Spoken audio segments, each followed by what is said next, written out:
Então vamos já abrir a palavra. Quem quiser, se aproxime então aqui do microfone.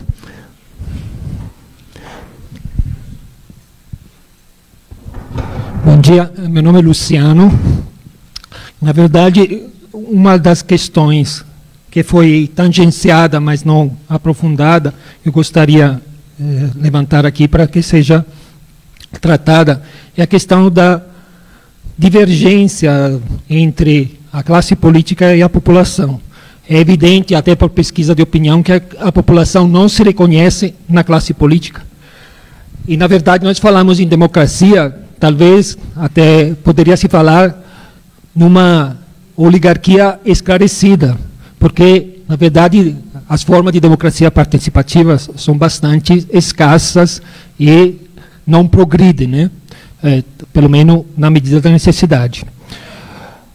Essa questão, inclusive, de tanto dos partidos de esquerda quanto dos partidos de direita, que, na verdade, a delegação popular é um cheque em branco de forma sem tamanho. Porque se um partido, até o partido, viu, Cláudio Fonteles, não é só a pessoa, mas muito mais as pessoas, mas também os partidos, não cumprem com o que prometeram de forma programática, o que acontece? Ah, não, daqui a 4 anos você poderá não votá-los. Mas também, daqui a 4 anos, você correrá o mesmo risco que quem vai ser eleito não cumpra. Os fenômenos de estelionato eleitoral, na verdade, se repetem. Nós assistimos isso, em parte, até no governo Dilma, que tão logo foi eleita, colocou em prática uma agenda que não era exatamente aquela que ela tinha dito nas eleições, e muito mais no governo Temer, que exatamente botou tudo de ponta cabeça e fez exatamente o contrário. E, na verdade, é o seguinte, responde a quem? Como uma política, uma delegação, não é uma delegação para a pessoa ou para a instituição partidária, mas para um programa. Como fazer isso? Então, era isso. Bem, depois o Gilberto, que tem que respeitar a ordem democrática, né? Bom dia, meu nome é André. A pergunta é a seguinte: como é que se explica o fenômeno da capitania hereditária política? Muito breve.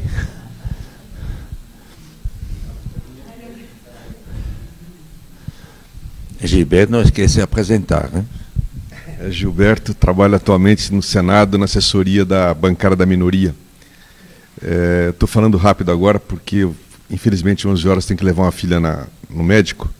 Eu queria começar fazendo uma delação premiada. Eu quero dizer a vocês que o Cláudio só me elogiou, porque ali fora eu prometi para ele uma cachaça mineira daquelas boas, ele... Então está feita a delação. Mas eu queria dar uma contribuição, lembrando que, enquanto nós estamos debatendo aqui, a questão da reforma política, do ponto de vista deles, segue avançando. Há um projeto no Senado, de autoria do senador Aécio e também do Ferrácio, do Espírito Santo, que está trabalhando para ser votado agora, já em dezembro, 2 pontos. Um deles acentua 2 pontos. Um deles é a cláusula de barreira. Há uma polêmica grande em torno dessa questão, porque tenta impedir, de fato, essa pulverização e essa comercialização de partidos que nós somos favoráveis. Então, introduz um percentual em que os partidos têm que ter pelo menos 2% inicialmente, de votos em todos os estados da federação, ou melhor, do total de votos, sendo que em 9 estados eles têm que ter pelo menos esses 2%, além no geral. Essa é uma das questões, e a outra é o fim das coligações. Tá? E, ao mesmo tempo, Patrus depois pode informar melhor, Patrus, na Câmara se formou uma comissão, que essa vai dar mais tempo para a gente, porque essa do Senado não vai dar nem tempo de haver grande participação popular. Essa da Câmara, que é mais ampla, ela pode ser objeto de um grande processo nosso de mobilização. E é nesse sentido que eu queria dizer, a minha fala, é fundamental que nós retomemos o processo do movimento cidadão pela democracia e pela reforma política. Porque lá de dentro não tem como sair coisa boa com a Constituição que nós temos lá no Congresso. Vocês viram como o golpe está sendo célere e radical nas medidas que está tomando. Estão passando como um trator, a 241, a reforma da Previdência vem aí. O outro crime que eles estão praticando contra o povo é a desvinculação, preste atenção nesse aspecto, dos benefícios sociais em relação ao salário mínimo. Isso vai devolver a fome e a miséria para o Nordeste e para as regiões mais deprimidas do país. É um crime, é o maior de todos os crimes, eu acho, hoje, de lesa humanidade que eles estão fazendo. Então, essa celeridade que nos revela a natureza do golpe, é o capital exigindo que se cumpra todos os compromissos para que tivesse o grande apoio midiático ao golpe, e isso vai se transferir também naturalmente na questão da reforma política. Por isso que a nossa saída, de fato, é reforçar um processo de mobilização e de informação. Porque o drama nosso é esse, as coisas acontecem, mas o que significa para o cidadão que está no ônibus? Eu tenho andado muito de ônibus agora, está sendo interessante ver essas coisas. Que vai para São Sebastião, que vai para Santa Maria, isso que nós estamos conversando aqui. Ou a 241. Por quê? Porque o grande crime que nós cometemos, ao lado de tantas coisas boas que fizemos no governo, foi deixar de fazer o debate político e ideológico e a informação. O cidadão só tem uma fonte de informação, que é aquela para a qual, inclusive, o nosso governo deu dinheiro para caramba, ao invés de estimular a imprensa alternativa, a imprensa democrática.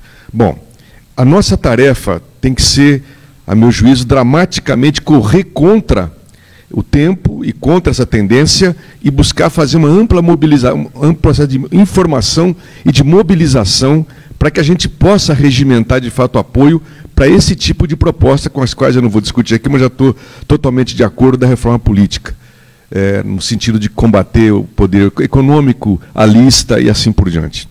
Nesse aspecto, eu vou concluir, Thierry, nós estamos lançando no dia 10 uma campanha nacional de informação e mobilização em torno de 2 eixos. A defesa dos direitos sociais, a resistência a essa tirada de direitos e, ao mesmo tempo, a perseguição ao Lula e a criminalização dos movimentos sociais junto a isso. Essa campanha, que tem a participação das 2 frentes, Brasil Popular, Povo Sem Medo, além da CUT e de vários partidos, ela vai ser lançada, ela pretende criar comitês em todo o país para informação. A ideia é fazer muito material simples para o povo que está nos ônibus, que está no metrô, que está nas fábricas, entender por a lógica que está presidindo esse processo que nós estamos vivendo e, a partir daí, buscar um processo de mobilização maior. Então, eu queria informar vocês e pedir que a gente esteja disposto a participar dessa campanha. Vocês receberão todas as informações depois, porque a reforma política tem que entrar nesse processo estrutural de mudança a partir da mobilização popular. Muito obrigado. Madame.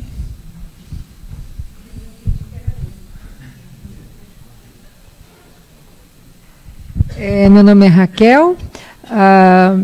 Eu teria, na verdade, várias perguntas para fazer, mas só tem 2 minutos, então eu vou tentar ser breve.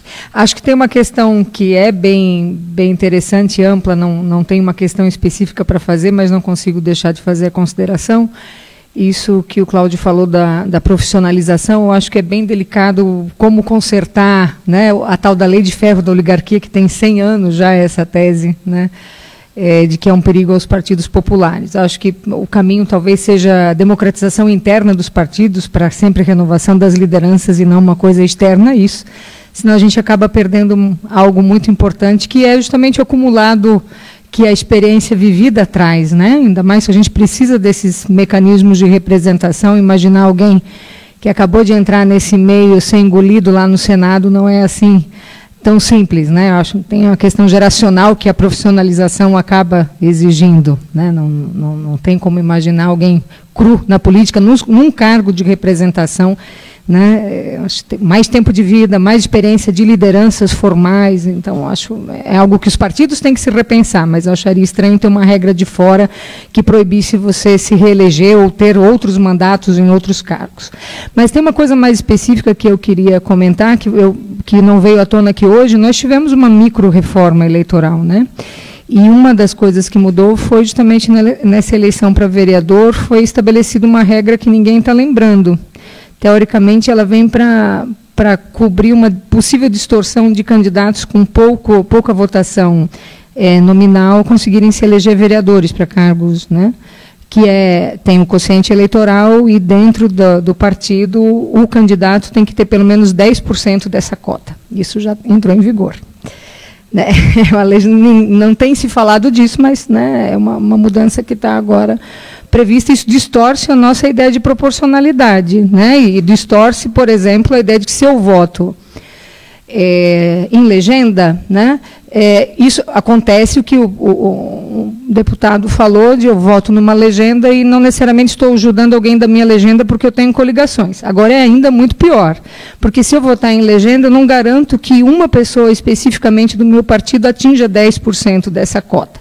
Então, isso tende a personalizar ainda mais, né? Eu acho que isso revela bem uma coisa que o senhor não disse explicitamente, mas para mim é muito claro: a reforma eleitoral, especificamente, não é só a política de maneira geral, ela tende a ser a ponta do iceberg, cada vez, e a tábua da salvação. Cada vez que a gente vive um momento de crise, parece que se a gente mudar um pouquinho o jeito de contar os votos, a gente vai resolver o problema. Não se discute a questão da representação de maneira geral, né?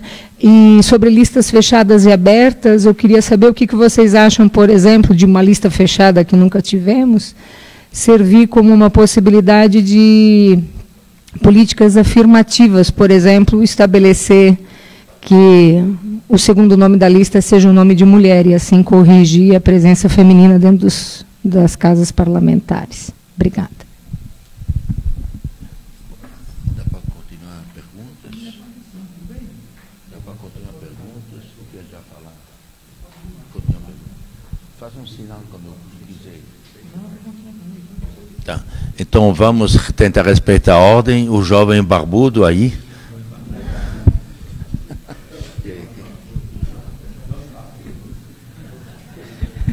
Bom dia.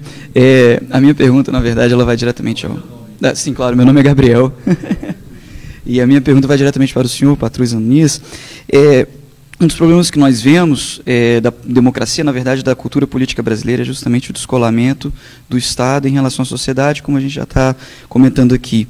E uma das expressões que, para mim, são muito claras em relação a isso é justamente no legislativo, que a gente não encontra um diálogo muito forte com a sociedade, com os votantes, com a sociedade civil.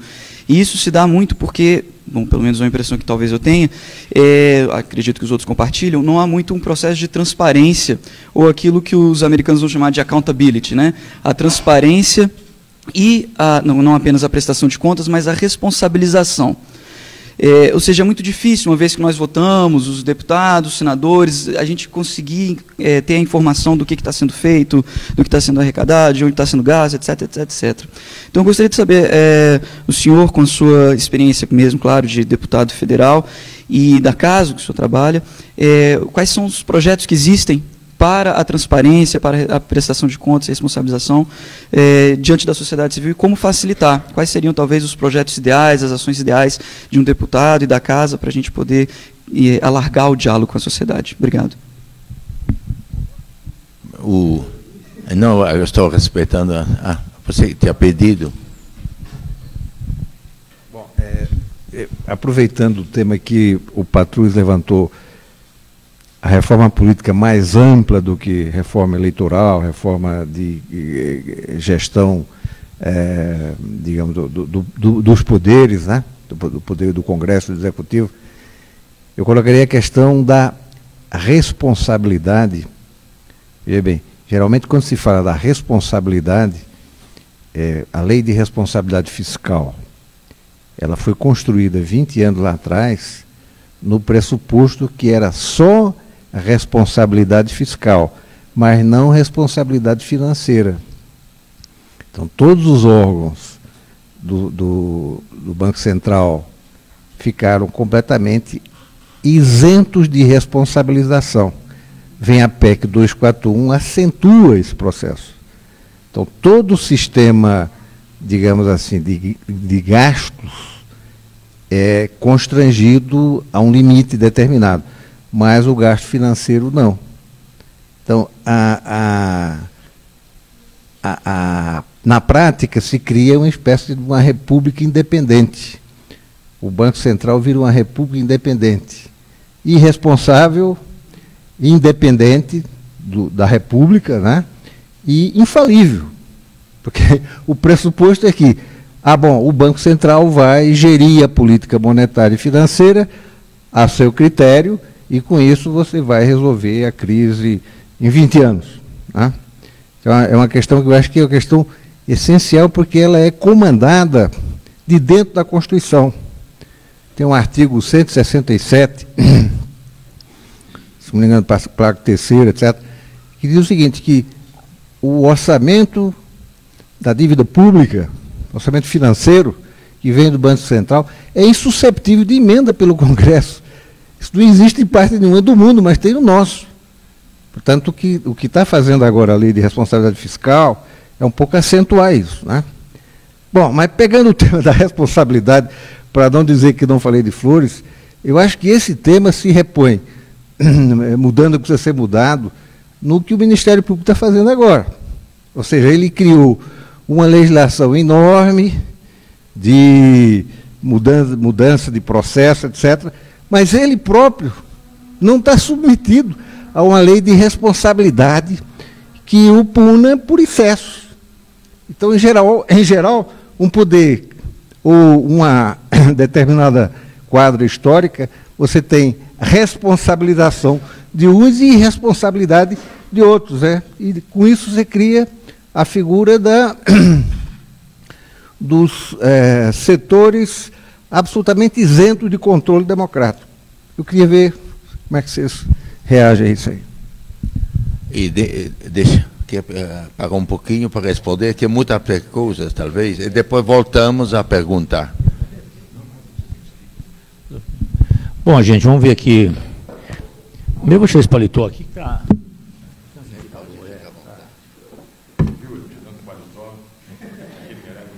Regaçar as mangas, regaçar as mangas.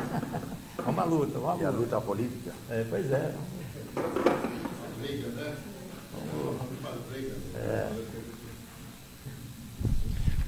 Bom, o Luciano coloca uma questão instigante, né? Fala da oligarquia esclarecida. Na minha avaliação, não tem oligarquia esclarecida hoje, não. Talvez no passado, sim.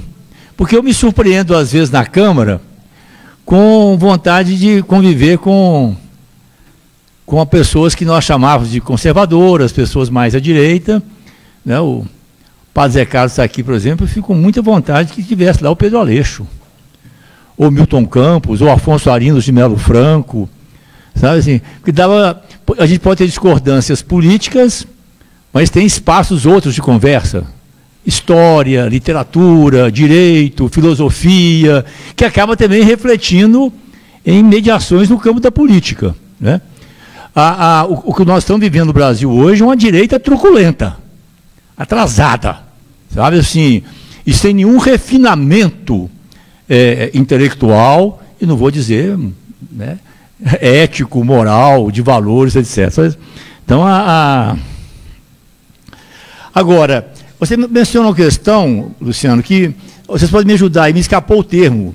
Quando a pessoa é eleita, a possibilidade de que ela seja caçada democraticamente pelos próprios eleitores, através de um referendo. Isso tem um nome, alguns estados... O recall. Né? Para isso, por exemplo, com relação a mandatos legislativos, não teria que ter o voto distrital. Você não sabe quem votou, fica difícil você, né, assim, ter o recall. Então, mas é um mecanismo a ser discutido também, né, como os eleitores terem manter a sua titularidade do mandato, né, traduzindo na prática o dispositivo da Constituição, todo o poder emana do povo. Né. O André, cadê o André? Está ali atrás. O André, eu achei importante, né, a capitania hereditária política.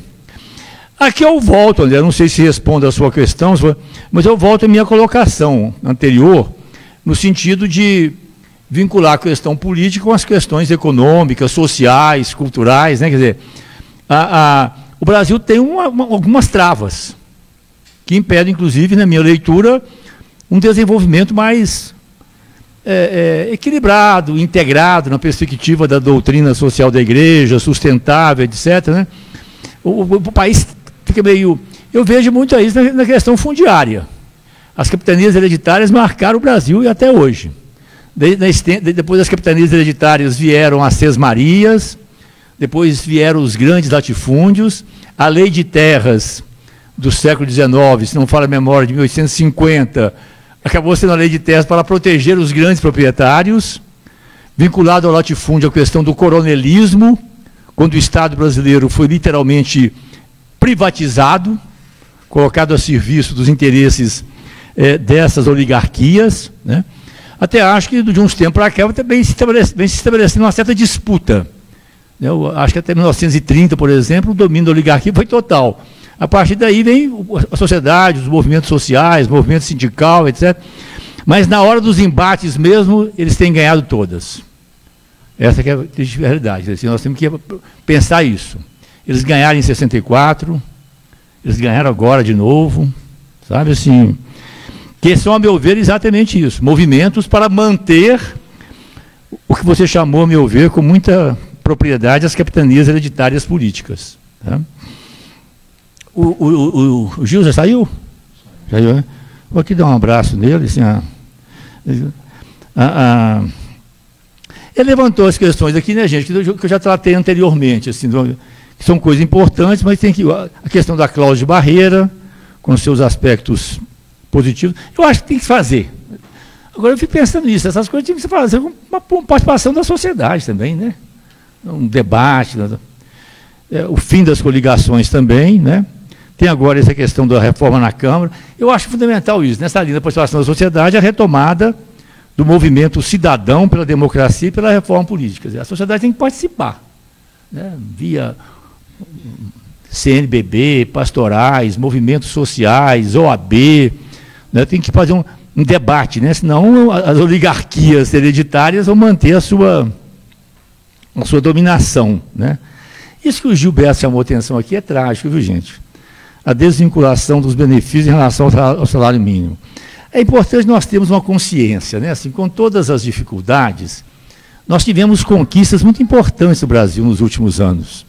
O fato da FAO ter retirado o Brasil do mapa da fome, né? Eu sou de uma região seca no norte de Minas, que está na área do Sudeste, tem características climáticas muito parecidas com o semiárido do Nordeste. No ano passado, como ministro do Desenvolvimento Agrário, eu passei uns dias lá no sertão central do Ceará, território central da seca. E me dei conta, né, assim como tantas pessoas, que o Brasil não tem mais os retirantes, os flagelados da seca. 5 anos de seca no Nordeste. A situação está muito brava, né? Assim, e as vidas secas do Graciliano Ramos pertencem à história, até agora pelo menos. Assim como as mortes e as vidas severinas, né, do João Cabral de Melo Neto. Isso é uma conquista. Isso tem muito a ver com toda essa rede de proteção social. Tem a ver com as políticas de apoio à agricultura familiar, o PRONAF, o Programa de Aquisição de Alimentos da Agricultura Familiar, o PAA, Bolsa Família e os benefícios previdenciários não contributivos, especialmente o BPC, o benefício de prestação continuada, que garante o salário mínimo para as pessoas idosas e as pessoas com deficiência incapacitadas para o trabalho que sejam pobres.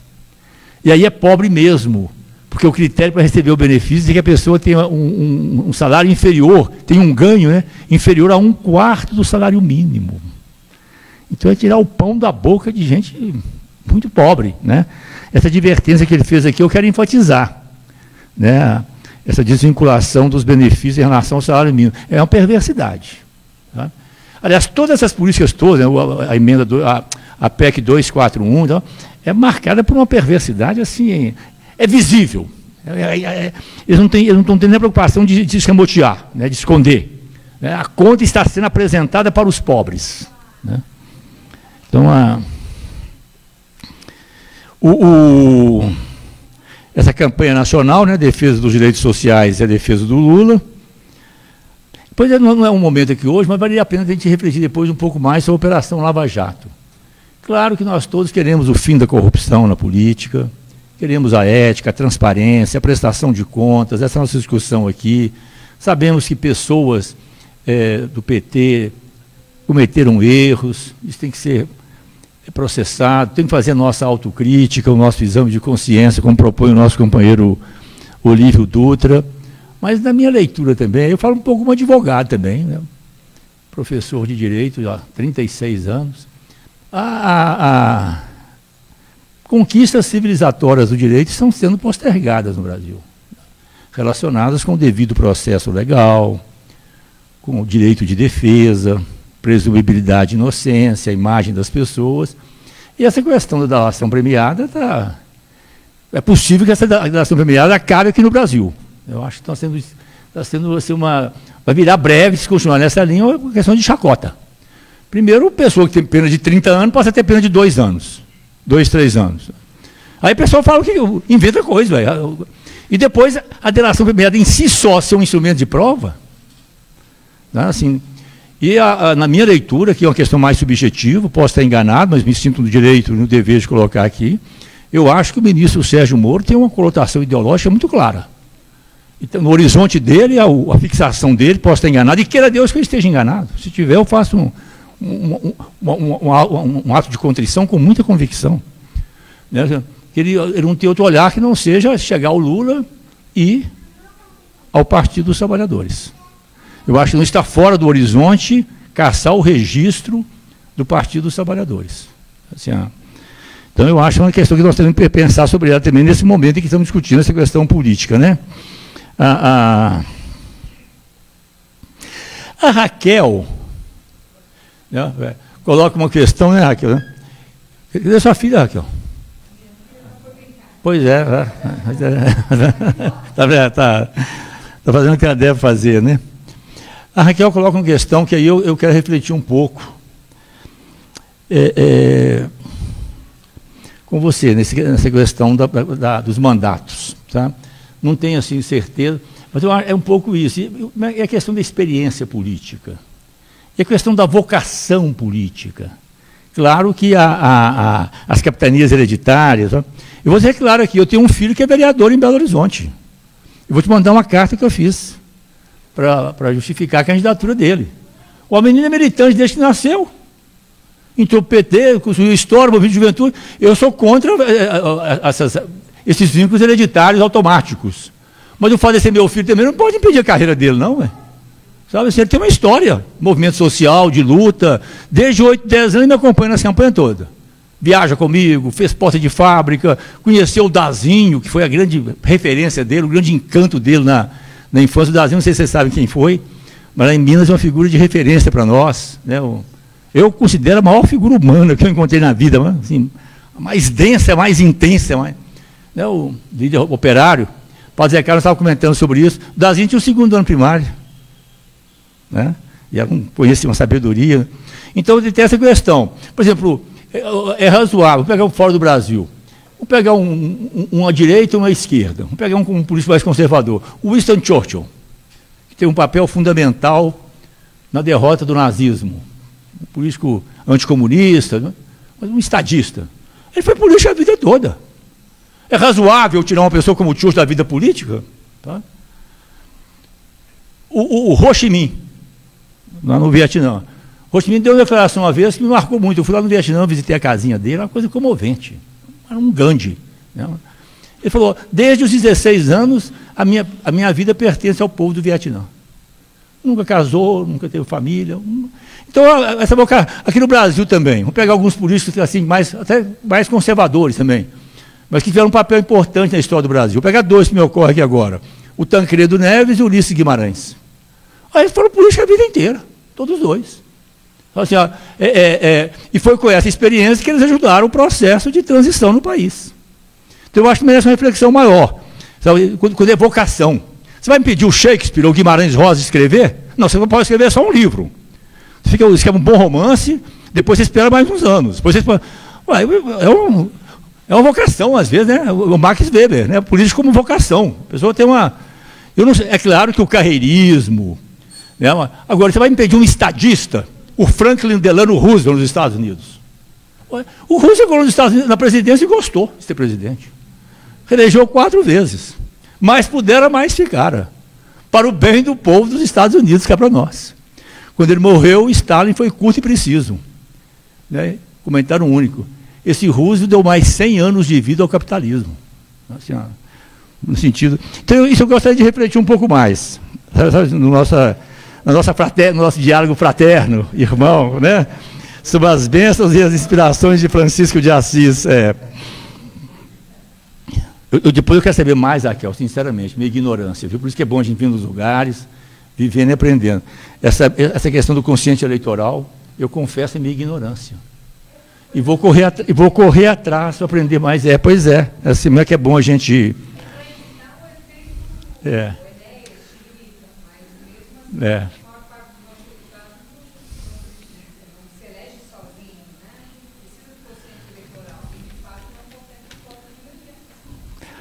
Agora, isso eu vou... O Gabriel, o jovem barbudo, eu concordo inteiramente com você, Gabriel. Eu vou até dar uma olhada na Câmara. Não vejo... O que nós temos hoje em termos de transparência? Nós temos um bom fundamento, uma referência fundante e fundamental na Constituição. A Constituição está sendo literalmente atropelada. A PEC 241 desconstitui a Constituição, na leitura que eu faço. Né? Fere cláusula pétrea. A Constituição, com todas as suas contradições, mas boas contradições, né? Aponta para o estado do bem-estar social no Brasil. Está claro. O artigo 3º é isso da Constituição. Isso vai acabar. O capítulo da ordem social todo vai desmontar. Sabe assim?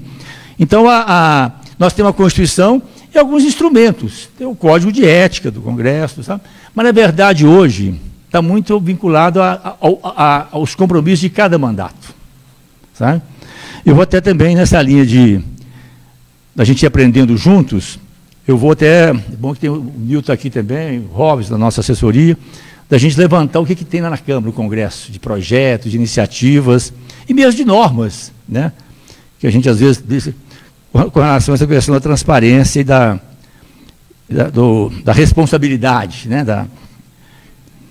E, por último, meu querido companheiro irmão Guilherme Delgado, é um depoimento, né, Guilherme? Você colocou muito bem essa questão da responsabilidade financeira.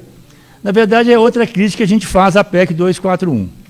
A PEC 241 apontou todas as suas baterias violentíssimas, poderosas, para as políticas sociais, para as ações sociais. Tudo.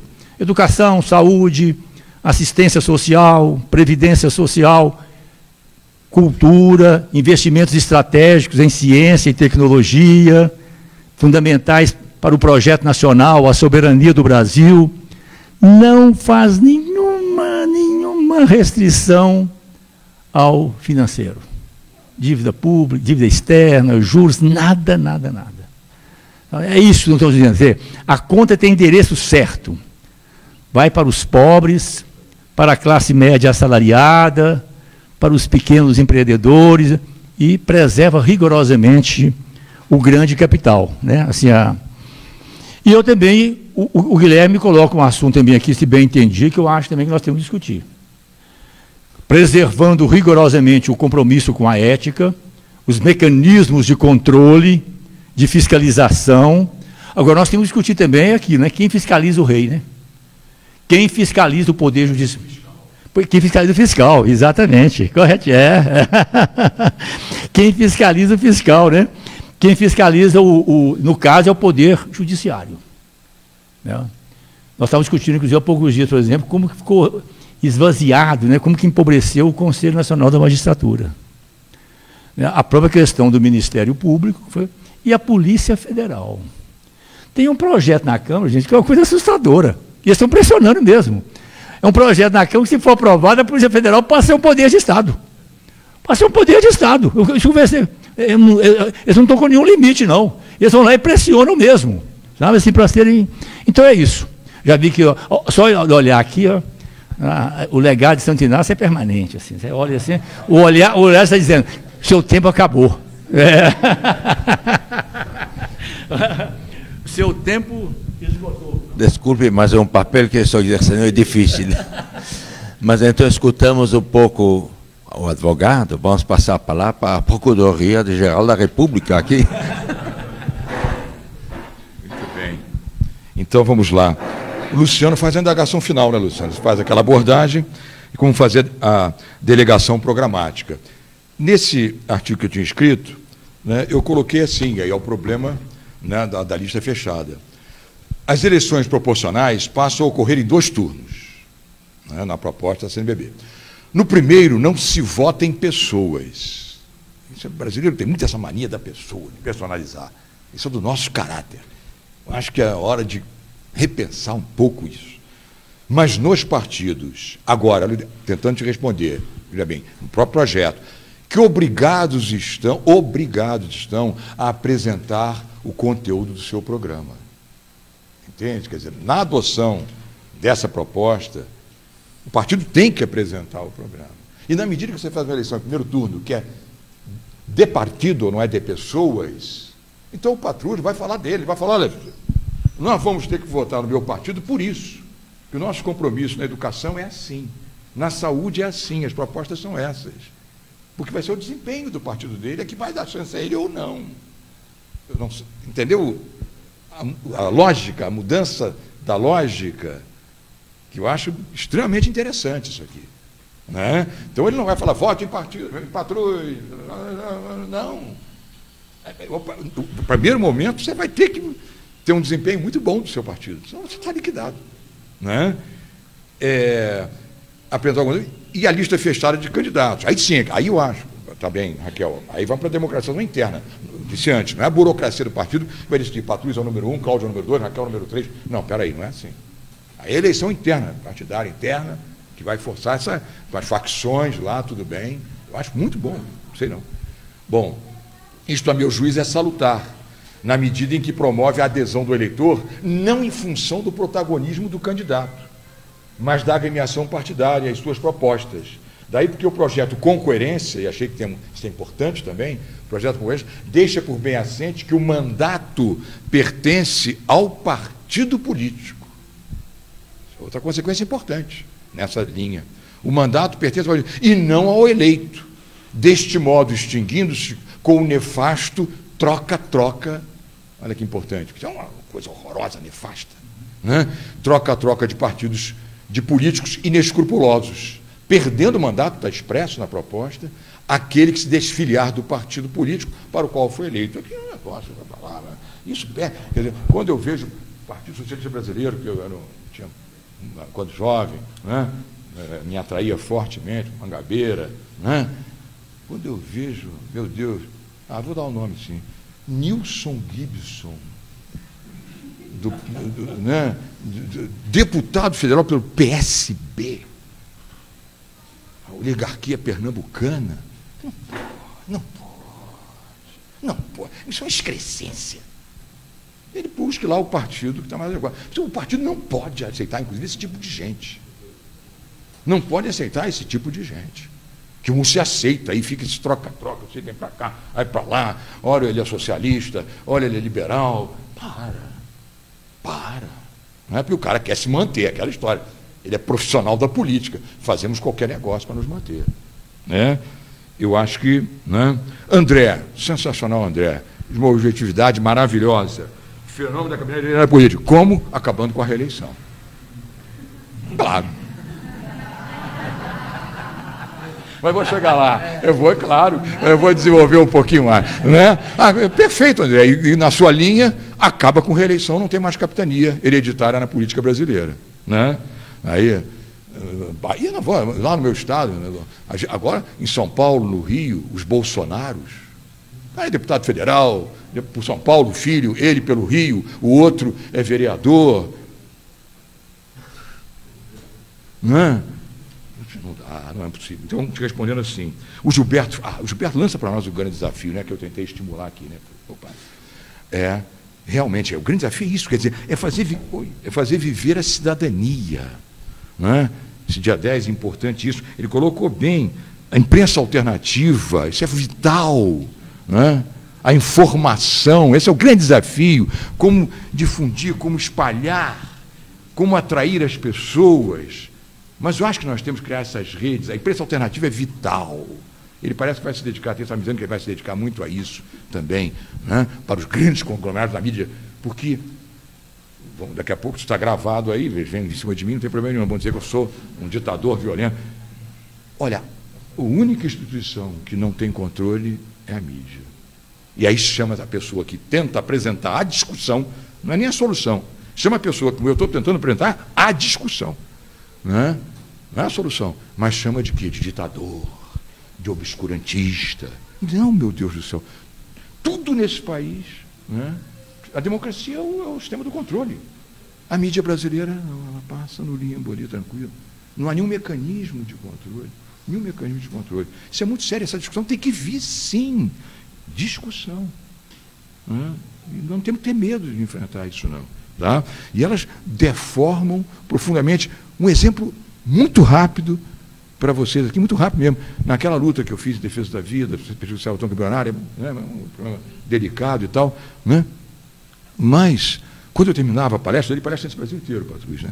Aí, mulheres, jovens, mais velhas, meia idade e tal, chegavam para mim e diziam assim, olha aqui o Cláudio Fonteles, né, que eu me chamem sem títulos, né? Eu sempre falo isso no início do papo, né? Você me perdoa. Eu falei, por quê? Por que perdoar, pedir perdão? Não, porque eu pensava que você fosse um católico, pessoas, mulheres preparadas, né? Fosse aquele catolicão, ia chegar aqui de terno preto, né? Com o colarinho engomado branco, a gravata negra, né? E ia começar a vociferar a Bíblia. Você não falou uma vez na Bíblia aqui, só argumentação jurídica e tal. Você me perdoa, eu pensava que você era um monstro.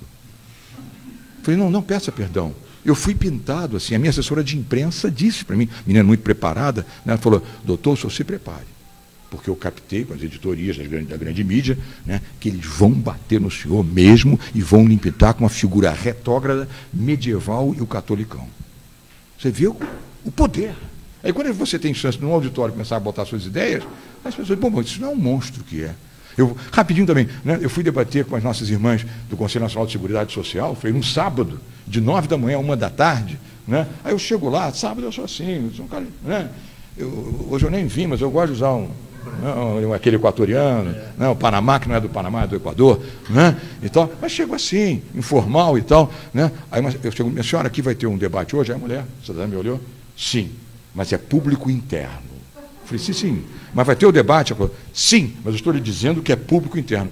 Aí eu falei, eu sou meio gozador, eu falei, parece que é um tal de Cláudio Fonteles que vem aqui hoje, né? Aí ela, sim, nós vamos debater com Cláudio Fonteles. Eu falei, senhora, Cláudio Fonteles sou eu.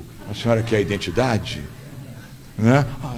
Ela esperava de novo o catolicão, entendeu, padre? Né? E me vê assim, esporte, crucifixo, negócio, um chapeuzinho, carioca, na melhor estilo da malandragem, sadia malandragem carioca, né? Aí... Entendeu? Isso é muito sério, né? Mas Gilberto, então, a proposta da mídia alternativa, da imprensa alternativa, é vital, é vital. Raquel, minha querida, e agora? Né? É você, né? Colocou, eu falei para o Luciano, a minha linha ainda é, o recall não dá realmente, no sistema proporcional não dá o recall, teríamos que partir para o distrital, aí sim, né? O controle, já pega o Gabriel também, accountability, né? A accountability vai forçar o controle, né, incrementar o controle da cidadania sobre o seu representante. E o recall vai ser uma das formas importantes, a meu juízo. Nós controlar, mas tem que ser distrital. Né? Eu não sei, ainda fico aqui um pouco, primeiro nessa experiência aqui.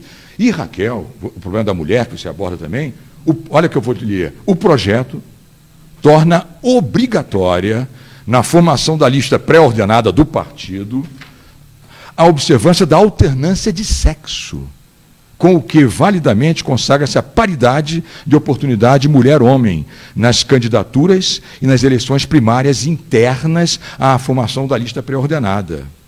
E portanto, é por aí. Mulher e homem, mulher e homem, mulher e homem. Olha que importante isso no projeto. Esse projeto tem que ser revigorado, Patrus. Se a gente tem que criar mecanismos, não sei, abrir, debater, isso tem que ser, a CNBB tem que se empenhar.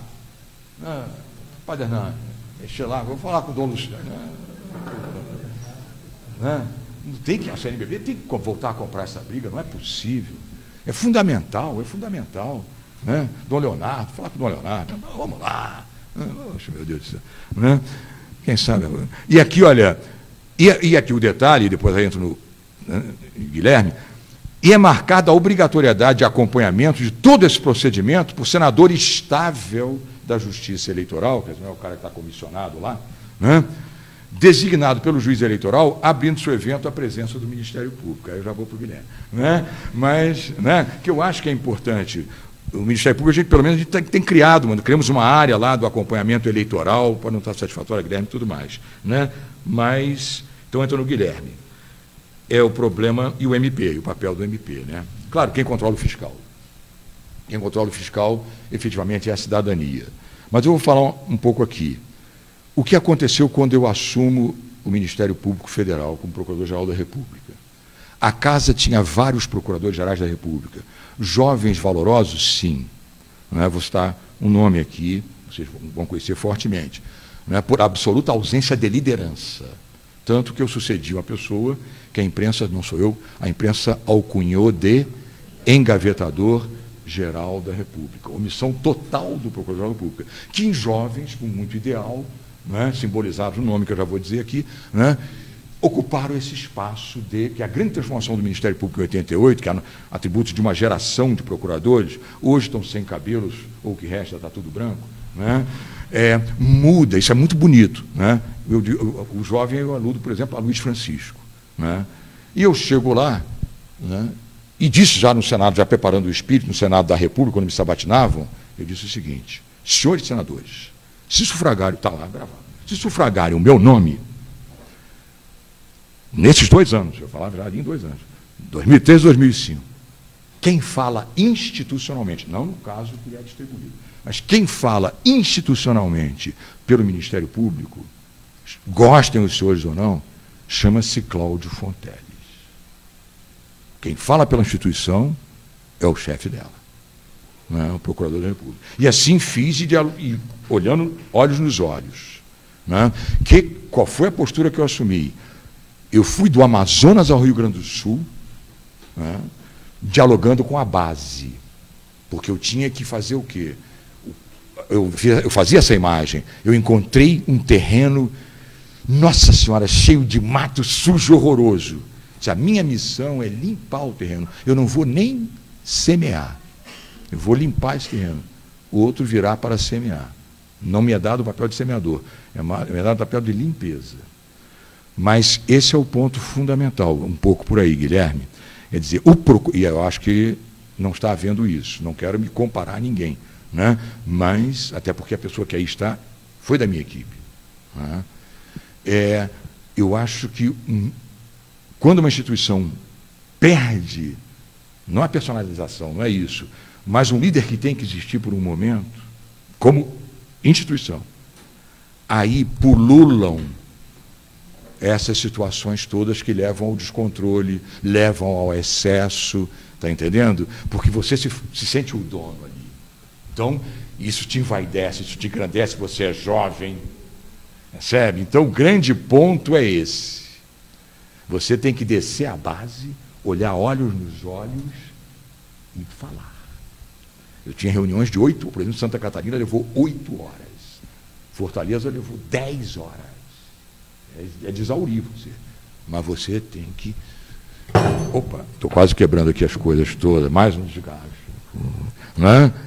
É porque eu tenho esse jeito, não tem jeito. Não é? Então, isso é vital. Se você perde isso aí, e vem a mídia, né? E você nunca... Esse é outro ponto importante. E eu aprendi, não por mim, eu aprendi com essa menina que me ensinou muito, a assessora de imprensa, muito preparada. Não, doutor, quem conduz a mídia somos nós. Você não pode se deixar ser conduzido pela mídia.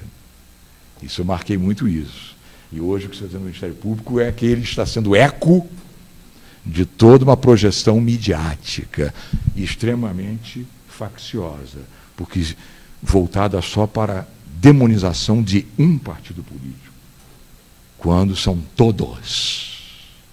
mas está sendo demonizado o Partido dos Trabalhadores. E por quê? Qual é a diferença nisso que aconteceu? Você fez a autocrítica, tem que fazer mesmo, senão não sobrevive. Nessa linha, para o PSDB é a mesma, né? Do casamento espúrio entre o poder econômico e o poder político. O que todos os partidos caíram, inclusive o PT, foi no casamento espúrio do poder econômico com o poder político. Esse é o problema, né? Mas são todos, realmente. E isso o Ministério Público deveria se manifestar. E eu disse para o Procurador-Geral da República, na conversa e tal, pouca, né? Falei, olha, o seu papel, né, é ir para a imprensa e fazer a crítica do sistema, o que nós estamos fazendo aqui agora, e não do partido. Não permitir que a crítica resvale para uma agremiação partidária, mas faça assim como o Procurador-Geral, com a autoridade que tem, seriedade, do sistema. Se fosse assim, seria muito bom, né? Não foi. E o controle realmente, primeiro eu acho que é liderança, né? Que é interna, né? Coisa interna, não perder esse sentido de liderança, tá? Porque esses jovens, e a história começa, Guilherme, vou lembrar vocês aqui agora, claro, aprimorado e tal, mas delação premiada surgiu, eu autorizei a primeira delação premiada nesse país, que é um enorme escândalo que a mídia não se impressionou com ele, do governo Fernando Henrique Cardoso, né? Vamos dizer assim, da subversão, vocês vão se lembrar, da CC5, a Carta Circular número 5 do Banco Central, né? Que isso aí acho eu, Guilherme, mas não tem, não dá para contabilizar, Gabriel, né? Eu tenho a impressão que são trilhões que saíram, né, pela CC5, que era uma coisa válida, né? O nosso Thierry, né, está aqui a trabalhar, conseguiu algum dinheirinho, manda dinheiro para a Bélgica. Tudo bem, ele é estrangeiro, está aqui, não está, né, ele não está domiciliado definitivamente aqui, está temporariamente aqui, é um estrangeiro, perfeito, esse CC5 aí está ótimo, né? O pessoal que trabalha em embaixada, perfeito, deixou a esposa lá, né? Caminha. O que fez a turma do Fernando Henrique? Vários estão processados, Gustavo Franco, Gustavo Loyola, não sei a quantas anda, nós processamos, né? Flávio Maus, toda a presidência do Banco Central, né? Eles liberaram isso para brasileiro.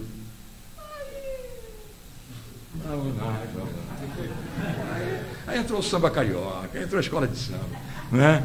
Liberou, né? Como se diz, liberou geral, né? Aí o rapaz, e a primeira delação, sabe quem eles mandam, porque não havia prova de função, né? Eu leio, concordo, um ajustezinho aqui e acolá, Alberto Youssef. No escândalo da CC5, do Banestado, era o Banco do Estado do Pará. Se lembra? O Banestado. Entendeu? Mas isso, a mídia não... Isso começa assim, aí vai para mudar. Então, entendeu? Então, Guilherme, eu acho que é por aí, né? O Conselho Nacional é muito corporativo, foi uma tentativa, mas o Arthur tem razão, acho que o Conselho Nacional de Justiça e o Conselho Nacional do Ministério Público ainda são predominantemente corporativos, ainda que tenha representação do Senado e da Câmara, mas são predominantemente corporativos. Tá? Vejo por aí.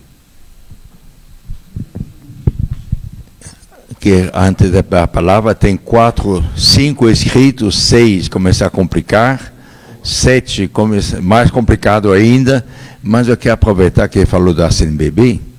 A CNBB então saiu uma nota sobre a PEC, onde critica justamente essa ausência, o capital financeiro, a dívida pública, tudo isso não tem limite nenhum.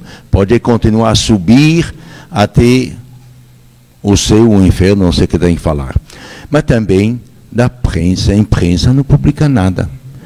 A CNBB publica essa nota e eu não vi nenhum jornal.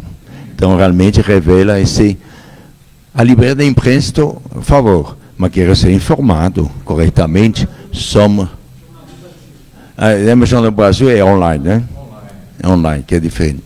Mas então, vamos seguir a ordem, porque o nosso deputado tem que sair meio-dia em ponto. E falei que vamos encerrar meio-dia em ponto. Então, tem um senhor aqui escrito, por favor, pode vir aqui.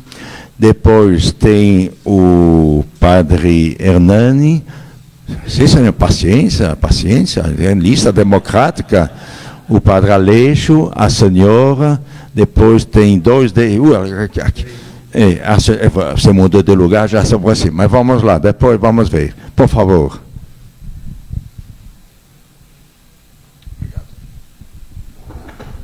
Bom dia a todos. Eu sou Marco Antônio Pontes, jornalista. Nós estamos conversando aqui, estamos ouvindo intervenções bastante oportunas que versam, sobretudo, sobre questões que eu diria imanentes da política, para então, a partir daí, poder pensar em que meios se poderia reformá-la. Eu acho que está correto, acho que é para isso mesmo que esse encontro se destinam. No entanto, eu gostaria de propor também uma questão que eu diria que seria contingente, porém que pode ter certa importância. É quase lateral, mas pode ter efeitos bastante sérios, eu acho, na atividade política. Eu me refiro à forma de divulgação política que acontece a cada eleição. Não só a cada eleição, mas que aparece mais nas eleições com os programas partidários pagos pela Justiça Eleitoral. Eu acho que esses programas desvirtuam completamente o que seria uma campanha eleitoral. Eles não são programas de informação, são programas de publicidade, de propaganda dos candidatos, que todos eles apresentados como pessoas maravilhosas, suas propostas inatacáveis, e, enfim, são vendidos como qualquer sabonete ou qualquer outro bem de consumo.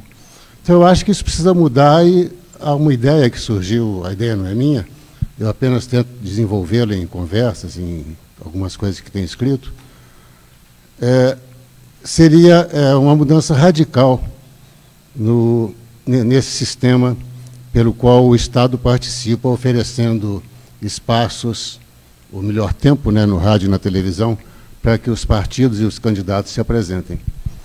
Foi o jornalista Roberto Pompeu de Toledo, há alguns anos atrás, que sugeriu, lançou, assim, meio en passant, essa ideia. Segundo ele, e resta desenvolver bastante isso, é apenas uma proposta preliminar, esse programa deveria ser substituído, ao invés de ser um programa entregue aos partidos e aos candidatos, ele deveria ser desenvolvido pela Justiça Eleitoral.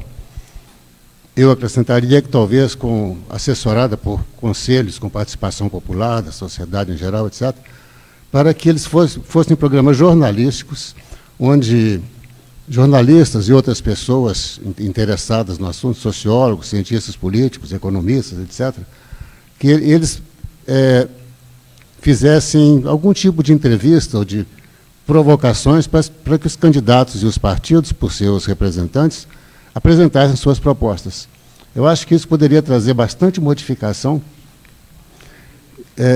de forma que a propaganda não fosse mais a única alternativa de comunicação dos partidos e dos candidatos com a população. Poderia haver ainda algum espaço para a propaganda. Os partidos poderiam fazer, nesses programas eleitorais, os intervalos comerciais, aí sim com propaganda. Eu acho que a propaganda é legítima, não sou contrário, não. Apenas acho que ela não pode ser o único instrumento de comunicação dos políticos com a sociedade. Era isso que eu queria propor à consideração de todos. Muito obrigado. Hernani.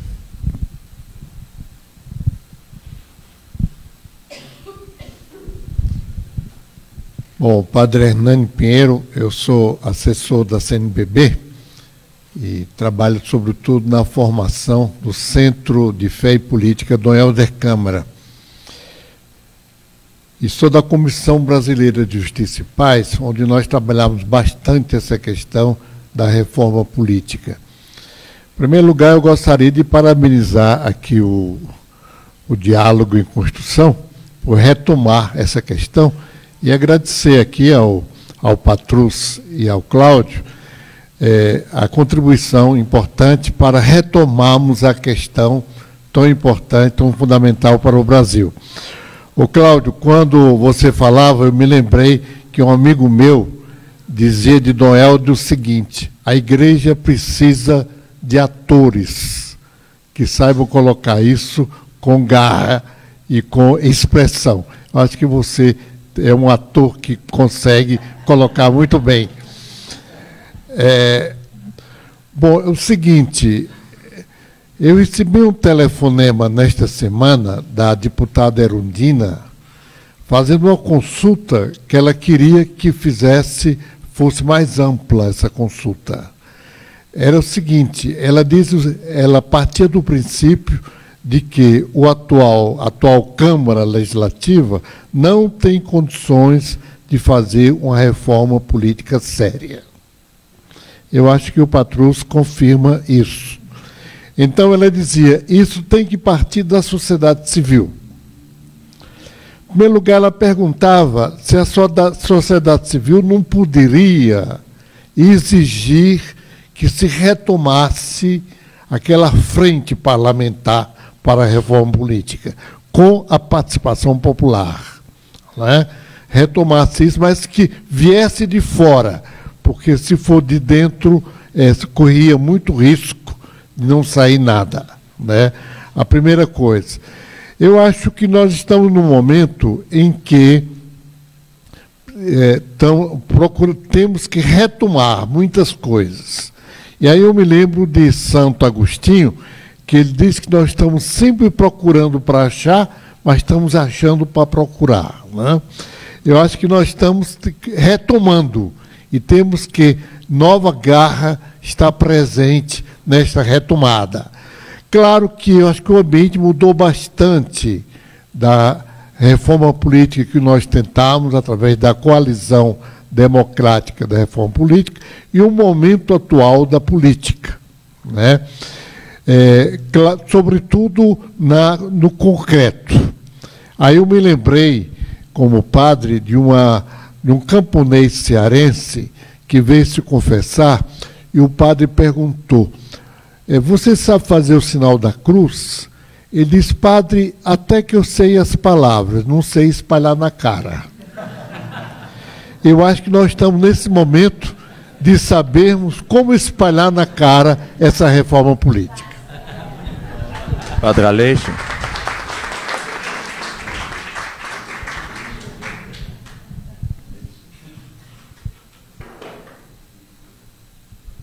Padre José Carlos Aleixo, da comunidade dos jesuítas aqui em Brasília.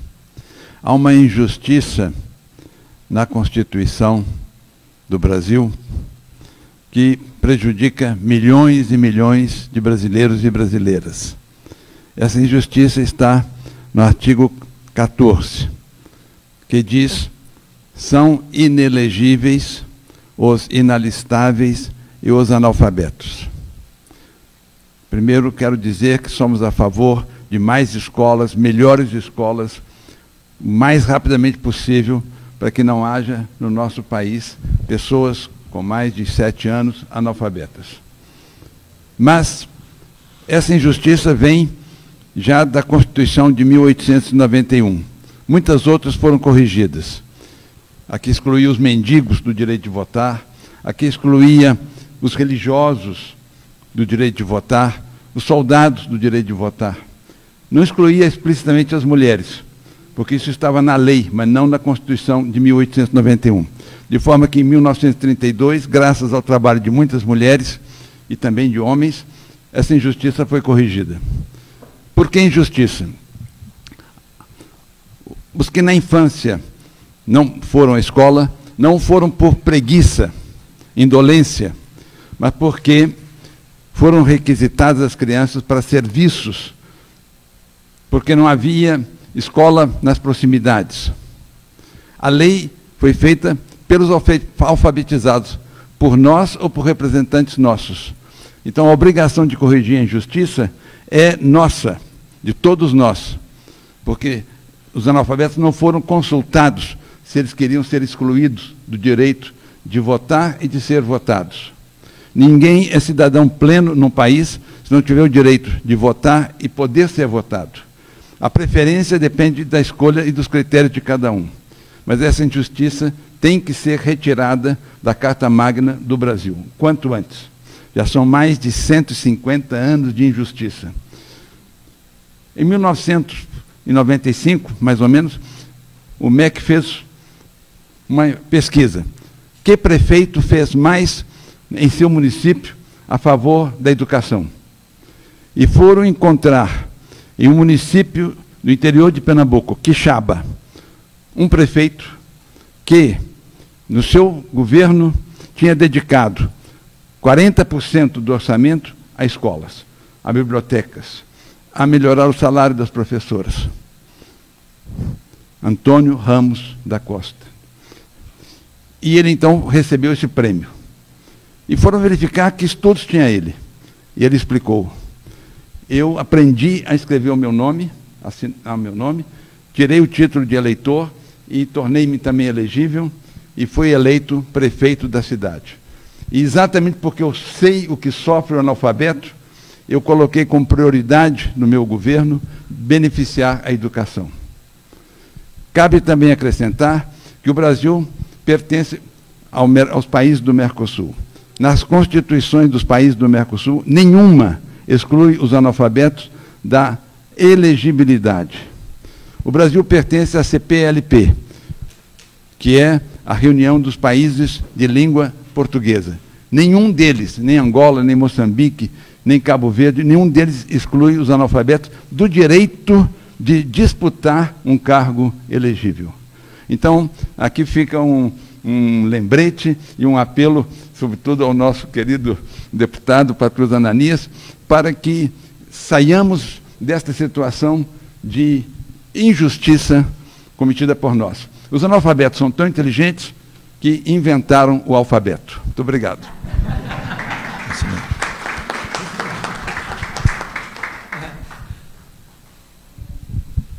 Perguntas, o senhor falou de analfabetismo. Lourdes, uma pergunta assim de uma semi-analfabeta política, mas vamos lá. O senhor, eu prefiro lhe chamar de professor. O senhor, professor, eu gostaria que o senhor falasse um pouco mais do Estado motivador e não um Estado provedor. Eu não sei o que seria de nós brasileiros, de mim para baixo, se não fosse o SUS, se não fosse a educação pública, se não fosse os quase 13 anos de PT que tirou tanta gente da fome e da miséria lá no meu Nordeste. Eu gostaria que o senhor falasse disso. O ministro Gilberto Carvalho falou que rapidamente eles estão lá fazendo a sua reforma política na pessoa do maior protagonista desse golpe, na minha opinião, que foi o Aécio Neves. E aí eles já estão lá fazendo a reforma política deles. Será que nós, enquanto sociedade civil, enquanto partidos de esquerda que realmente apoiavam a presidente Dilma, a gente não ficou numa inércia total para ajudá-la? Ela ficou tão isolada, ela quis tanto fazer a reforma política. Ela levou várias vezes essa proposta e ninguém se mobilizou. Se mobilizou, foi muito aquém do que era necessário. E terceiro, o título é diálogo. Eu não sei qual a capacidade, qual a força política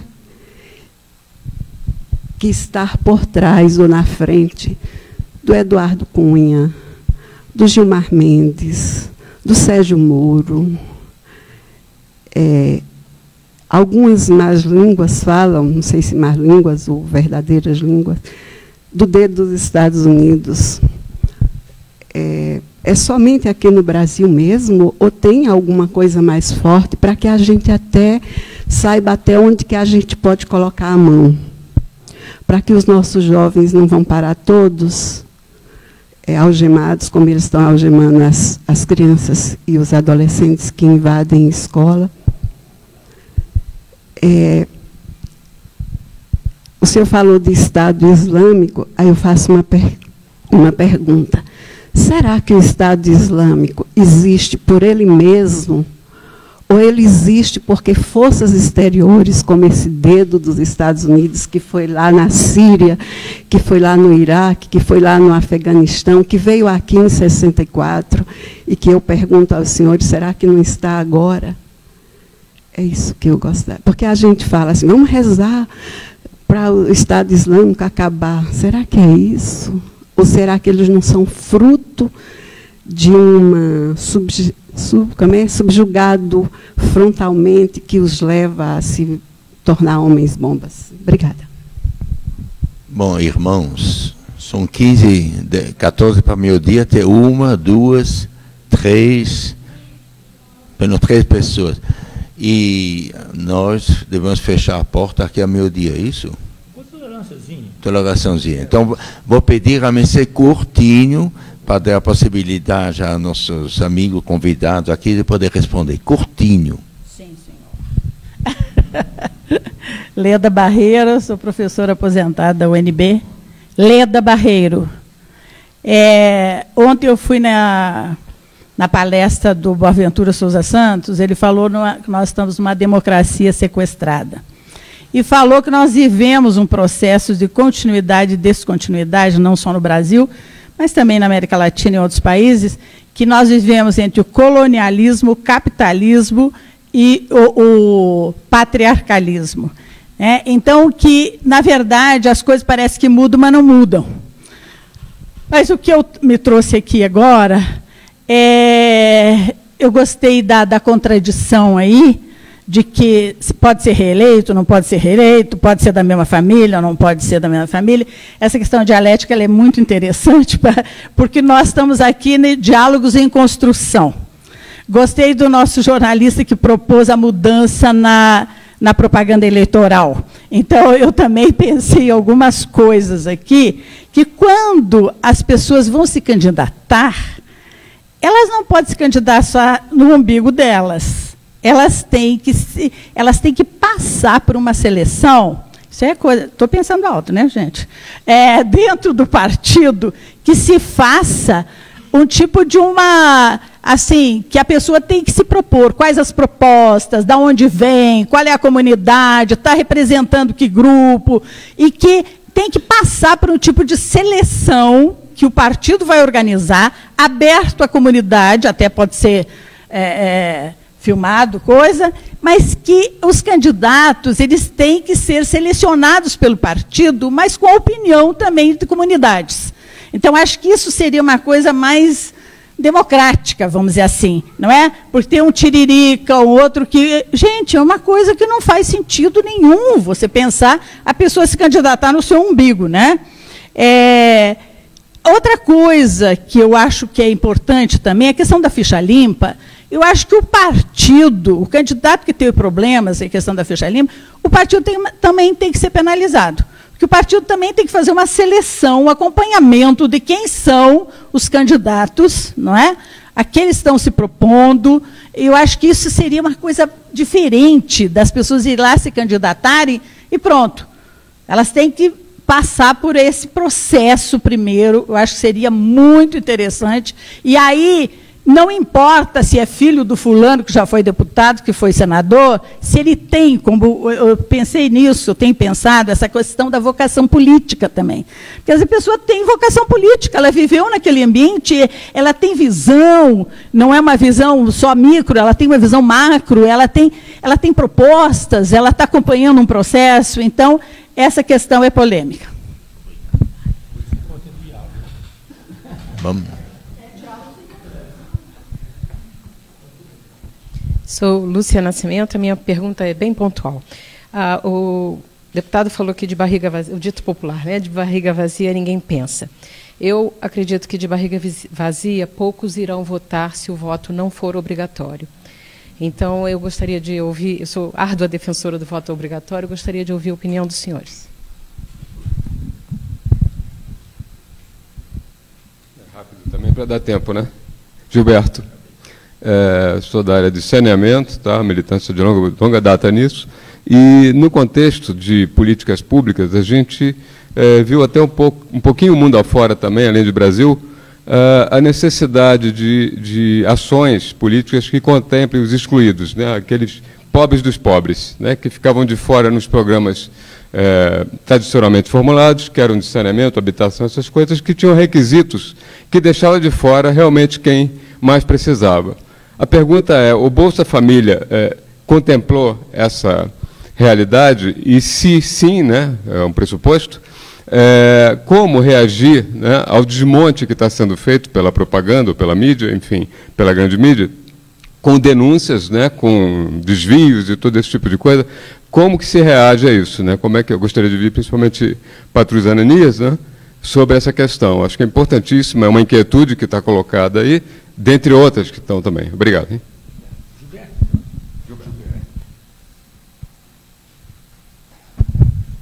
Jorge Pereira.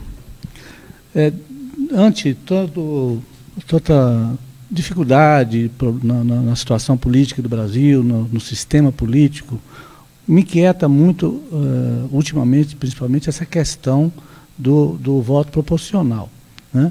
E aí eu vejo algumas propostas de voto distrital misto.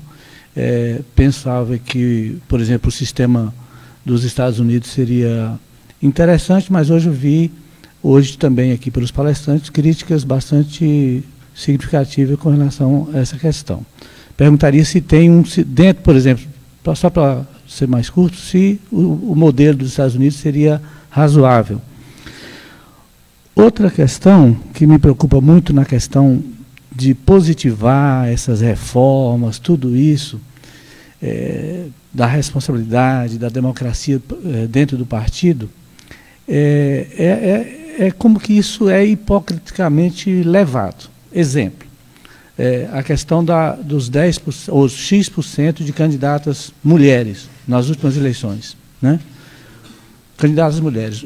A televisão divulgou essa semana que aproximadamente 15 mil tiveram voto zero, ou seja, o partido referendo ali na comissão, na ata lá, as candidatas que nem elas votam nelas mesmas. Então, quer dizer, burlam, né? Então, quer dizer, a minha preocupação, somente colocar isso, essas normas todas de responsabilidade, a questão da lista, a responsabilidade do partido, me parece ineficaz se a gente não tiver aquilo que eu acho que a maioria aqui deseja, que é melhoria na educação.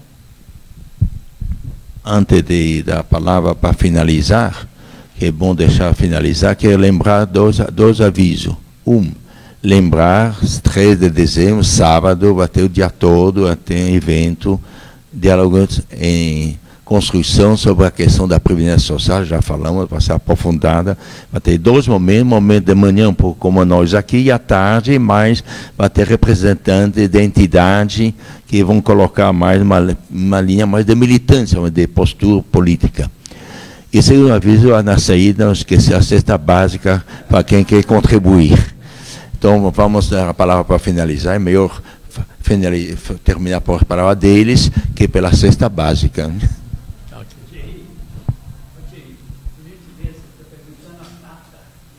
3 de dezembro, sábado, 3. 1, 2, 3. Eu tenho sempre, até hoje, um problema de diferenciar 3 de 13. E essa dificuldade que tenho, eu passo para os outros. Tá ótimo. Vamos tentar aqui ser breve, gente, que eu quero... Quem não colocou seu nome aqui, por favor. Porque eu quero também ouvir aqui as colocações finais do nosso querido Cláudio Fonteles. A questão do Marco Antônio, nosso jornalista, eu concordo. Acho que essa questão realmente da propaganda ficou uma coisa muito ruim, né? Usou a imagem aqui que eu concordo muito. Vende o candidato como se vende sabonete, né? Como vende um produto e tudo, sabe?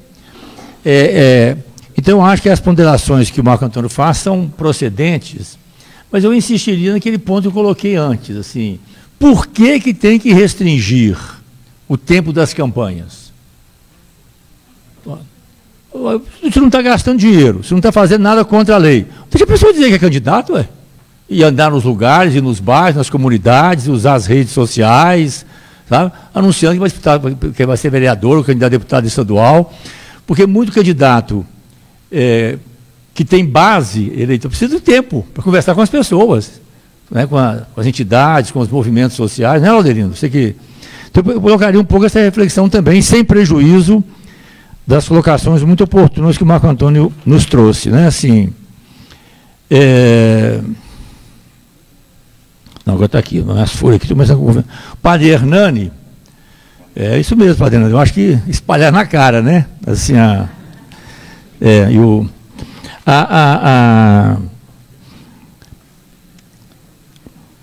um desafio que nós temos hoje. Como que nós podemos ampliar o nosso espaço de interlocução com as pessoas? Não é uma coisa fácil, não. Foi colocado aqui, disputar com a mídia, né? Vamos ser claros aqui, né, gente? Com a Rede Globo, com as organizações Globo, não é fácil. Né? Assim, é um processo permanente de passar para a sociedade aquilo que eles consideram, é questão de ideologia. Passa para a sociedade como se fosse um bem coletivo, aquilo que interessa a determinados setores. Pode ser bom para eles, né? E vem embutido aí toda essa questão do consumismo, do individualismo, né? Que eu penso...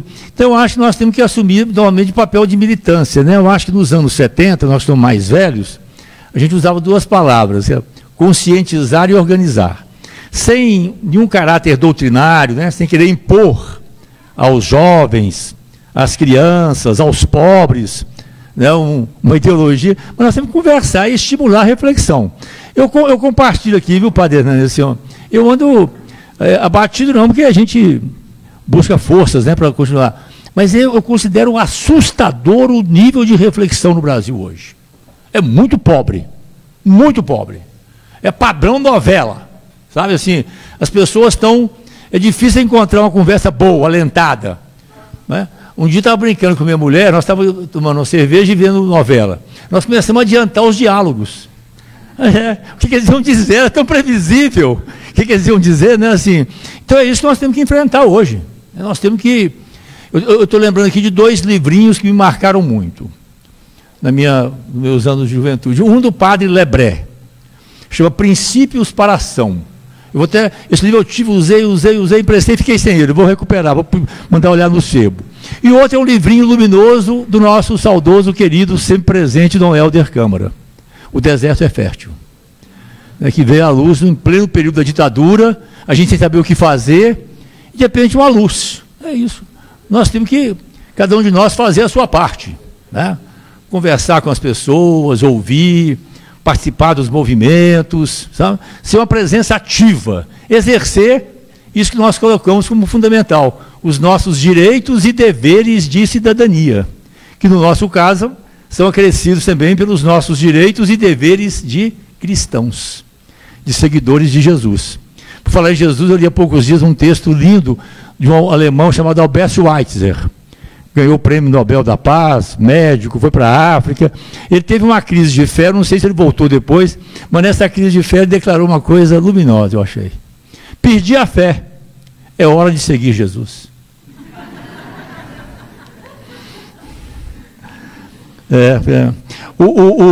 O padre José Carlos, eu concordo inteiramente.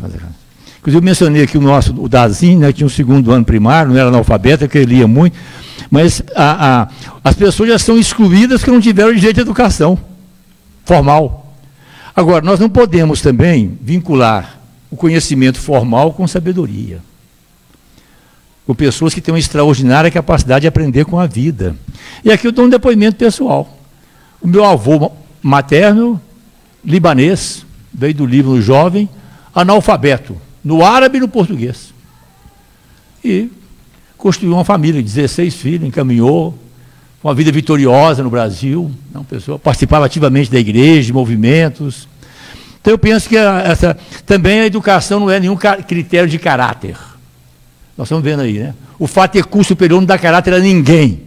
Você pode ser um sábio, pode ser um grande médico, advogado e tal, e ser um bandido, Deus que me perdoe. E a gente encontra muito aí pessoas que nunca foram à escola e que são de uma correção exemplar, né? Pessoas dignas. Então, eu concordo inteiramente e nós vamos entrar nessa peleja lá no... A Lourdes dirigiu mais especificamente ao nosso Cláudio Fonteles, eu vou deixar então com ele, por causa do tempo também.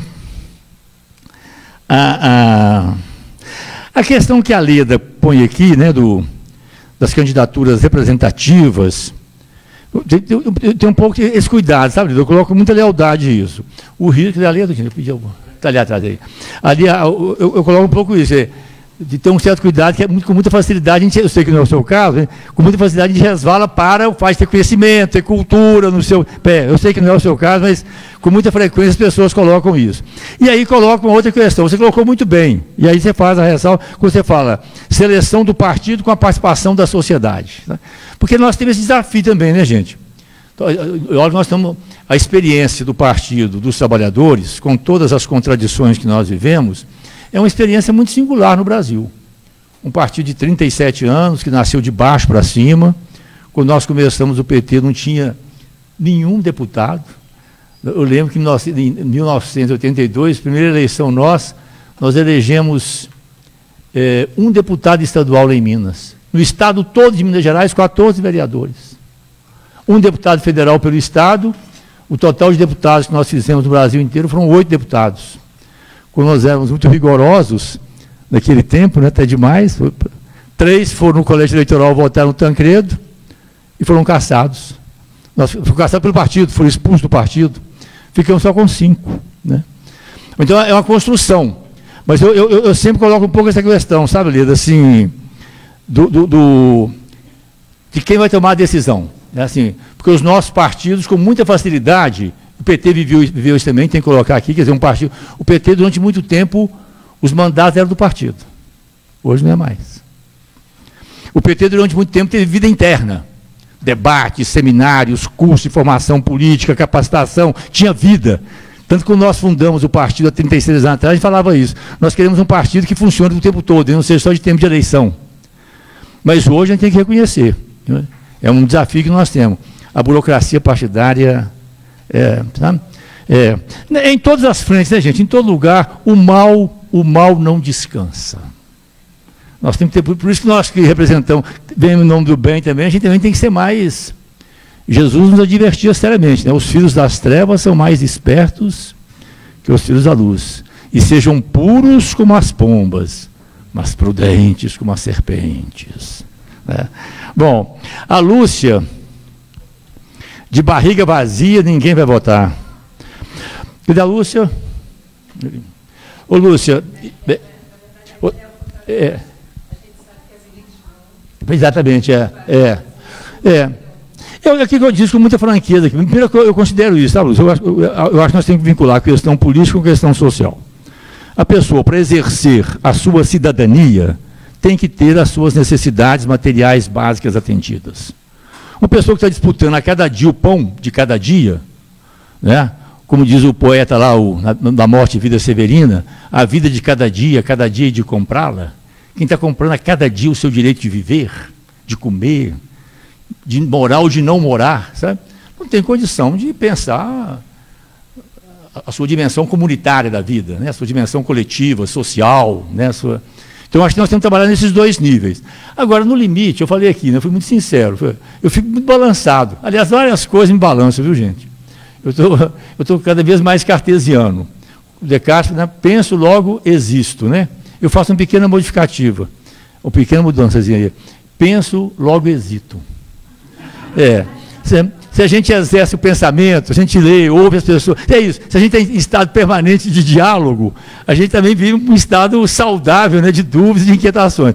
Eu coloquei com muita franqueza isso, com relação ao voto obrigatório e facultativo, dependendo do argumento, mas no limite, se tiver que decidir, eu vou com você. É pelo voto obrigatório. Né, assim, exatamente pelas razões que você apresenta. Se a sociedade oferece, ela pode cobrar, tem que dar a sua contribuição. Né? Também agora, onde mais que eu estou aqui, gente? Deixa eu ver aqui. Vai me ajudando aí. Meu Gilberto.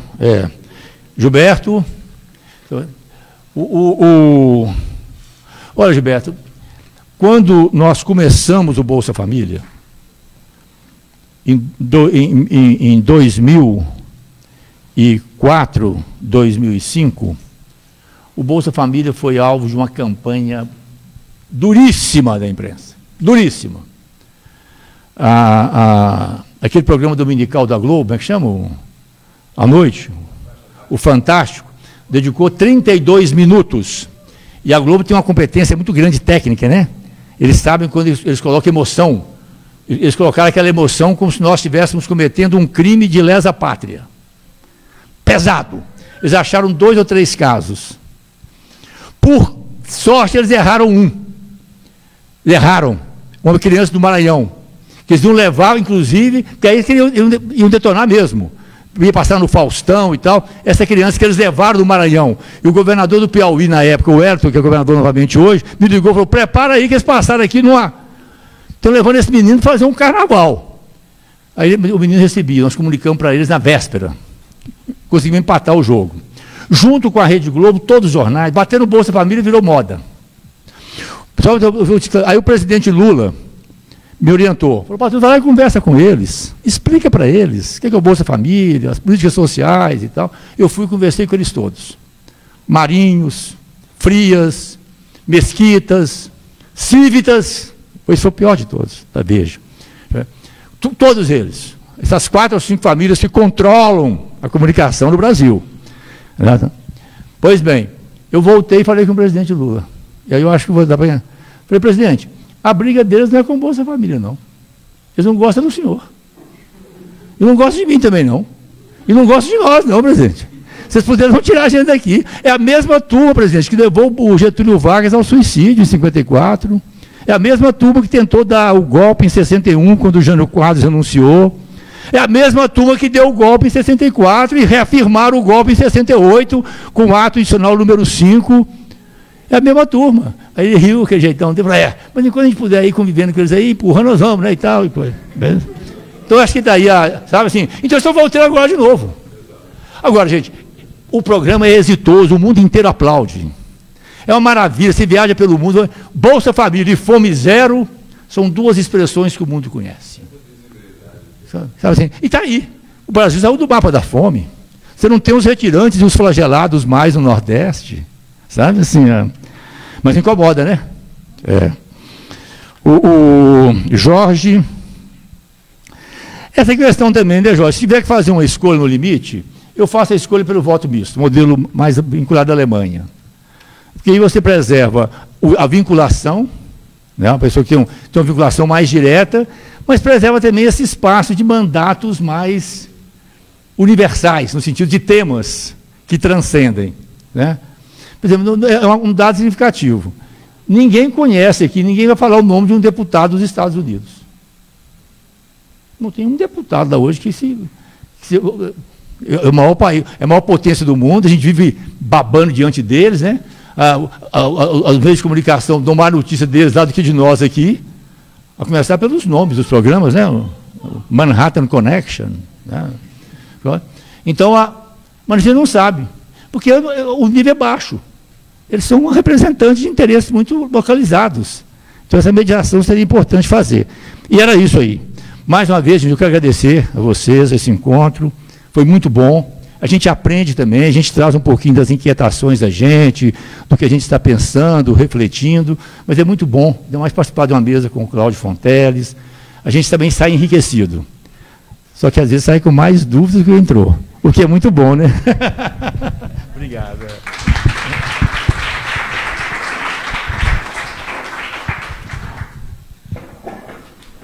Marco Antônio, né, o nosso jornalista, eu concordo inteiramente com você, Marco Antônio.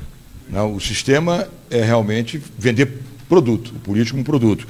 Só uma pequena observação, porque você fala que a justiça eleitoral, eu não sei, eu entendi bem, haveria um controle a priori, a justiça eleitoral estaria a olhar os programas e tal, eu acho que aí não. Deixa os partidos fazerem. Hein? Sim.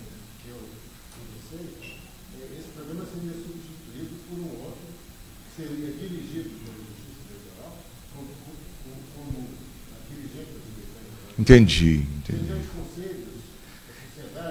Aí eu vou discordar de você, Marco. Eu sei.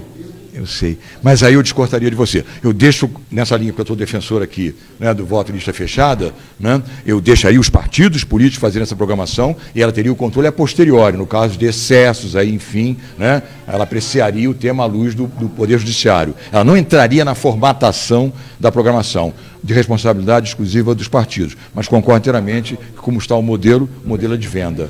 Opa, me chamando, já sou relator do operação que você viu. Hoje eu vou sair aqui discretamente, porque o tempo está estourado mesmo. Um abraço a você. Vai deixar o paletó, patrulha.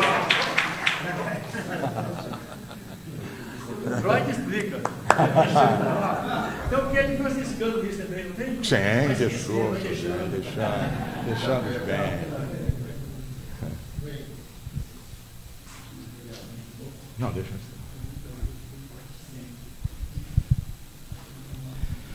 Padre Anã não tem que dizer nada, né? Até diz que eu sou ator, quem sabe a Globo me chama. Não é? Perfeito, perfeito. Esse é o grande desafio. Colocou muito bem, padre. Padre Aleixo, concordo também, e coloca do Padre Aleixo. Já foi também, né? E tem um outro ponto para a nossa meditação. Não é? E minhas irmãs e meus irmãos presos também são caçados. Claro, não podem ser eleitos, mas eu sustento que o preso tem o direito de votar. Claro, ser eleito não pode, está cumprindo pena. Mas é um absurdo que porque eu trabalhei na comunidade carcerária, pessoal. Trabalhei 8 anos aqui na Papuda. E toda sexta-feira eu ia para lá, de 8 da manhã até 7 da noite. Né? A minha vivência e isso foram 8 anos lá dentro. Né? E eu, depois desses 8 anos, eu escrevi uma frase: nunca se perde a esperança quando há a boa palavra no bom momento. Às vezes você diz uma boa palavra, mas não era o bom momento. Às vezes você tem um momento bom, mas não soube dizer a boa palavra. Agora, se você diz a boa palavra no bom momento, você começa a transformar vidas. Lá, vidas foram transformadas nesse meu conhecimento face a face. Então, a comunidade carcerária tem que ter o direito, sim, de votar. É uma barbaridade essa discriminação. Né? Então, eu acrescentaria ao Padre Aleixo isso, que se estendesse o direito de voto, não de ser eleito, mas o direito de voto à comunidade carcerária. Lourdes, Estado provedor e Estado motivador. Filho, olha, cadê a Lourdes? Lourdes, olha aqui um exemplo. Frei Beto, que é uma figura, para mim, maravilhosa. Né?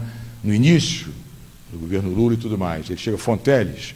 Será que o Ministério Público, não como Ministério Público, mas como cidadãos, procuradoras e procuradores da República, não podiam tocar uma obra social no Rio Grande do Norte, uma comunidade de pescadores que está zerada, não tem nada? Aí, não uma instituição, repito bem. Olha o Estado, olha lá, Frei Beto, representante do Estado, que ele era, assessor direto de Lula, né? Vem falar com Fonteles, que na ocasião estava lá no Ministério Público, mas não como a instituição do Ministério Público, mas que Fonteles falando com homens e mulheres da sua comunidade de trabalho, adotasse uma comunidade. Nós adotamos essa comunidade e demos para eles redes de pescar, aqueles, não sei os nomes técnicos da parte da pesca, e essa comunidade São Pedro me falhou agora, né? Ali começou a fazer um trabalho muito bonito. Isso é entendeu? Agora um exemplo concreto e real, o que é o Estado motivador e não o provedor. O provedor diz, não, eu vou fazer isso, pode deixar que eu faço, vou lá e resolvo tudo. Isso é uma coisa sensacional. E o início, e o Beto fazia isso, né? Ele ia Brasil afora, motivando a cidadania para realizar esse tipo de trabalho. Né? Deixa eu ver aqui, então, acho que você pegou. E, olha, não, as pessoas que você nominou, né, dedo americano, não, são conservadores e elitistas e de um capitalismo extremo, tudo bem.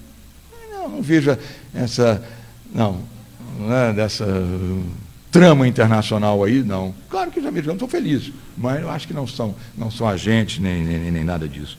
Né? E o Estado Islâmico, querida, isso aí, dinheiro não tem cor, não tem pátria, não tem ideologia. Né? A Califórnia vive da indústria bélica. O Papa Francisco teve uma imagem perfeita. Hoje você não tem uma guerra assim globalizada, mas você tem a guerra setorizada. Francisco disse muito bem. Você precisa vender, senão a Califórnia fale. E você cria bolsões de guerra. Isso é que tem que ser terminado. Né? Mas a mesma arma que a Taurus vende para os americanos, vende para o Estado Islâmico. E está matando o americano. Não quer nem saber. Não quer nem saber. Está entendendo? Então essa é a realidade nua e crua. Leda, análise partidária do candidato. Leda, tudo bem, claro. Agora, eu acho que você partindo para o voto, né, em lista fechada, insisto, você primeiro vai criar todo um debate sobre partido e programação partidária. Né? Figuras. Aí a minha pergunta é a seguinte: não sei, será que o partido vai apresentar como sua primeira opção, depois do debate programático, número 1, uma figura caricata para conseguir voto? Veja bem, vai botar no outra figura caricata, não vou dar nomes, vai botar 3, outra figura caricata? Eu acho que não vai. Se você inverte aí os vetores, você parte primeiro de grande debate partidário, para depois, com você conseguindo as vagas, mas você tem que apresentar já no primeiro momento os nomes, eu acho que não vão apresentar essas figuras caricatas, não. Entendeu? Eu acho que é por aí. Eu acho que essa experiência, eu me mantenho ainda, não vou para o distrital nesse momento, eu me mantenho ainda na proporcional corrigida com a proposta, né, da CNBB e dos órgãos sociais, tá bem? Voto obrigatório, Lúcia, olha, nesse momento histórico eu sou. Nesse momento histórico, eu acho que nós temos que ter o voto obrigatório, sim, porque está dentro do processo inicial de conscientização de nós todos. Então, vamos obrigar a pessoa a se envolver no debate político, do programa partidário, vamos obrigar, sim. Mais tarde, numa democracia pura, realmente, mais tarde você pode ir para o facultativo. Mas, nesse momento, por essa razão que eu estou te dando, necessidade de conscientização, né, você tem que compelir a pessoa a se conscientizar. Né? Tá? Gilberto, Bolsa Família contemplou essa realidade, né, Gilberto? Patrus saiu. Há uma crítica que Beto faz ao Bolsa Família e me sensibiliza. E ele faz uma crítica ao PT enquanto tal. Né? A princípio, Gilberto, eu te pergunto que o Frei Beto faz. Né? O Frei Beto diz o quê? Que começou muito bem. Mas depois de um certo momento, o que aconteceu? A gestão do Bolsa Família na base foi transferida dos conselhos populares para os prefeitos.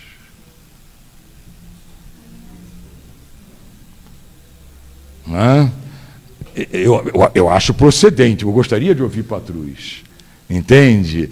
Diz Beto. Então, aquilo que seria uma forma de te dar dignidade passou a assumir medidas compensatórias. Essa é a grande crítica no artigo que Beto faz.